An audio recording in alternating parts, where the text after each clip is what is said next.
SMB आणि विधी महाविद्यालय धुळे आणि जिल्हा विधी सेवा प्राधिकरण धुळे यांच्या संयुक्त विद्यमाने नेर येथील सावतामाळी मंदिरात कायद्याविषयक जनजागृती व साक्षरता शिबिराचे आयोजन करण्यात आले। या शिबिराला ग्रामपंचायत सदस्य, ग्रामस्थ, विद्यार्थी व विधी सेवेशी संबंधित मान्यवर अशा 100 ते 125 उपस्थितांनी उत्स्फूर्त प्रतिसाद दिला। कार्यक्रमाचे प्रास्ताविक प्राध्यापक ॲडव्होकेट आशिष गांगुर्डे SMB आणि विधी महाविद्यालय यांनी केले। त्यांनी कायद्याविषयक साक्षरतेचे महत्त्व अधोरेखित करताना ग्रामीण जनतेपर्यंत न्याय व हक्कांची माहिती पोहोचवणे गरजेचे असल्याचे सांगितले। त्यानंतर मान्यवरांनी विविध कायदेविषयक विषयांवर मार्गदर्शन केले। ॲडव्होकेट भाग्यश्री वाघ, सहाय्यक लोक अभिरक्षक धुळे यांनी महिलांची सुरक्षितता, गोपनीयता व स्त्री भ्रूण या गंभीर सामाजिक समस्यांवर प्रकाश टाकला। तर ॲडव्होकेट अब्रार सय्यद, उप लोक अभिरक्षक धुळे यांनी पर्यायी वाद निराकरण पद्धती, नागरिकांचे मूलभूत कर्तव्य आणि संवाद अशा जागृती योजना याबाबत सविस्तर माहिती दिली। शिबिराच्या अध्यक्षस्थानावरून श्री प्रवीण एन कुलकर्णी, सचिव, जिल्हा विधी सेवा प्राधिकरण धुळे यांनी महाराष्ट्रातील बळी पडलेल्या व्यक्तींसाठी नुकसान भरपाई योजना यावर मार्गदर्शन केले। त्यांनी ग्रामीण नागरिकांनी शासकीय योजनांचा लाभ घ्यावा असे आवाहन केले। या कार्यक्रमात मान्यवरांचा परिचय ॲडव्होकेट भाग्यश्री नागमोते व ॲडव्होकेट मृण्मयी जोशी यांनी करून दिला। शिबिरानंतर SMB आणि विधी महाविद्यालयाच्या विद्यार्थ्यांनी बालविवाह या सामाजिक समस्येवर प्रभावी पथनाट्य सादर केले। लहान वयात होणाऱ्या विवाहाचे शारीरिक, मानसिक व सामाजिक दुष्परिणाम यावर प्रकाश टाकत या पथनाट्याने ग्रामस्थांना विचार करायला भाग पाडले। उपस्थितांनी विद्यार्थ्यांच्या या उपक्रमाचे कौतुक केले। कार्यक्रमाचे सूत्रसंचालन प्राध्यापक अपर्णा पाठक, ग्रंथपाल SMB आणि विधी महाविद्यालय यांनी केले। तर ॲडव्होकेट हितेश पाटील यांनी आभार प्रदर्शन केले। या शिबिरामुळे ग्रामस्थांमध्ये कायद्याविषयीची जागरूकता निर्माण झाली। उपस्थितांनी दिलेल्या उत्स्फूर्त प्रतिसादामुळे कार्यक्रम यशस्वी पार पडला। तिथल्या तिथे म्हणजे आपण मोबाईल वापरताना किती आपण सावध राहिलं पाहिजे याचा हे उत्कृष्ट नमुना आहे। तुमची माहिती ही एका क्लिकवर सगळ्या जगासाठी उपलब्ध आहे।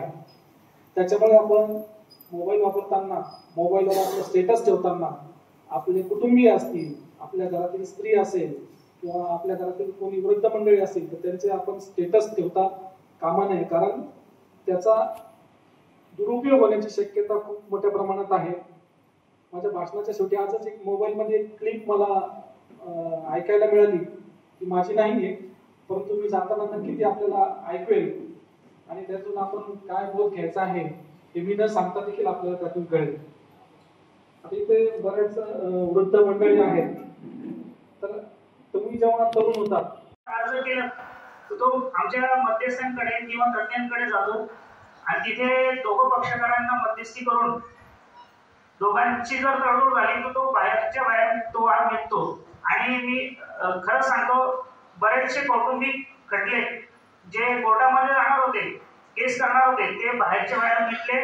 दोघं परिवारांचं त्याचा फायदा झाला।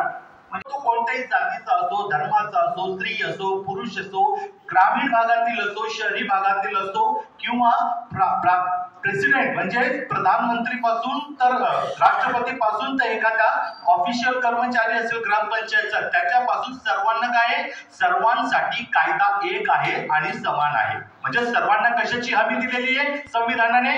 तर हमी दिलेली आहे ती न्यायाची। म्हणजे प्रत्येकाला काय मिळेल? न्याय मिळेल। आणि या दृष्टीनं आपल्या भारतीय राज्यघटनेमध्ये अनुच्छेद 39 मध्ये पण प्रत्येक व्यक्तीला, म्हणजे तो व्यक्ती जर गरीब असेल, आर्थिक सहवासाचे भाग्य मिळू द्या आम्हा अनंत वेळा, हा स्वागताचा सोहळा, हा स्वागताचा सोहळा। मी मंचावर उपस्थित असलेल्या सर्व पाहुण्यांना विनंती करते की त्यांनी प्रज्वलन करावे। आज आपल्या समाजात काय चाललंय? आज आपण इथे पटनाट्याच्या स्वरूपात समाजातील एक अशी दुर्मिळ गोष्ट उघडकीस आणणार आहोत, गेल्या कायद्याने प्रतिबंध घातला आहे, मात्र ती गोष्ट आज देखील आपल्या समाजात चालू असताना दिसते। अशीच एक गोष्ट आम्ही पटनाट्याच्या स्वरूपात आज तुमच्या समोर सादर करणार आहोत। चला तर मग बघूया अनिताची गाणी तिच्या आई वडिलांची मुजुबानी। हो, ऐकलंस का? हा, बोला ना। अरे आपली मुलगी आता मोठी झाली, वाटतं तिचे लग्न करू। अहो, पण ती अजून तर 9वीतच शिकत आहे। हे आपल्या गावातल्या रूढी परंपरेनुसार तिचं सगळं या वयातच झालं पाहिजे। ठीक आहे, जसं तुम्ही सांगाल तसं। दादा, वहिनी, शेतस्ता कर्मा, या ना ताई, नमस्कार। कोण मोठी विजय म्हटलं, लगीन करतात का नाही ती नाते? एक एकाच स्थळ चांगला पोरच आहे, घरदार आहे, तुम्ही म्हणतात तर असं सांगता ताई, असं सांगून पूर्ण लग्न यायचंय, मला मोठं वकील बनायचंय, मला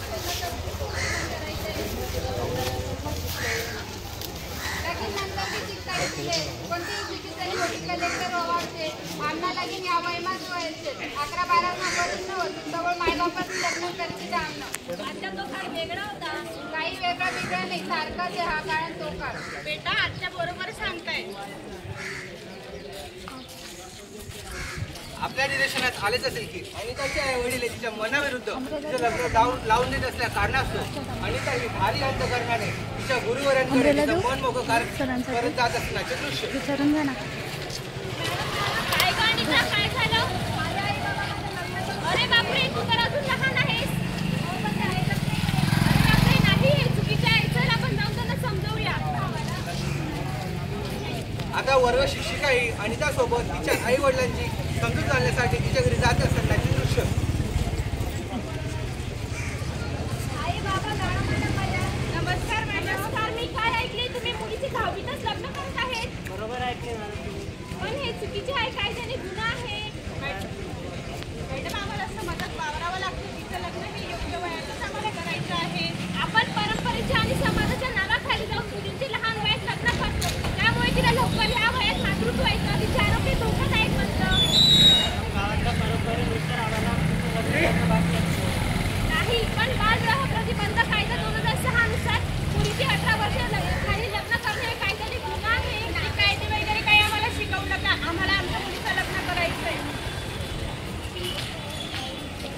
आता अनिताचे आई वडील तिच्या वर्ग शिक्षिकांना न जुमानता तिचं लग्न आहे जबरदस्तीने लावून देत असताना आपण बघूया.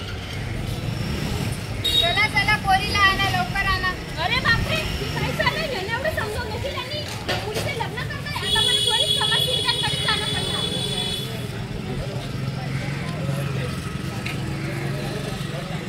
मॅडम, आपल्या गावातील अनिता इथे 10वीत लग्न करत आहे. अहो, पण तिथे लहानच आहे. हो मॅडम, ती अजून लहान आहे, तिथे बालविवाह करत आहे. तुम्ही त्यांची समजूत नाही काढली का? काढली मॅडम. चला मग आपण पोलीस अधिकाऱ्यांकडे जाऊ. मॅडम, तुम्हाला माहिती का अनिताचा बालविवाह करण्यात येत आहे? अरे बापरे, आपल्या गावात अल्पवयीन मुलीचा विवाह होत आहे. हो मॅडम, ती अजून 10वीत आहे. मी त्यांना खूप समजवले तरी देखील त्यांनी माझं ऐकलं नाही. तुम्ही त्यांची समजूत नाही काढली का? हो मॅडम, त्यांना खूप समजवलं तरी देखील असे मुलीचे बालविवाह करत आहेत. प्रतिनिधी सुनील निकम, माझा महाराष्ट्र न्यूज, धुळे.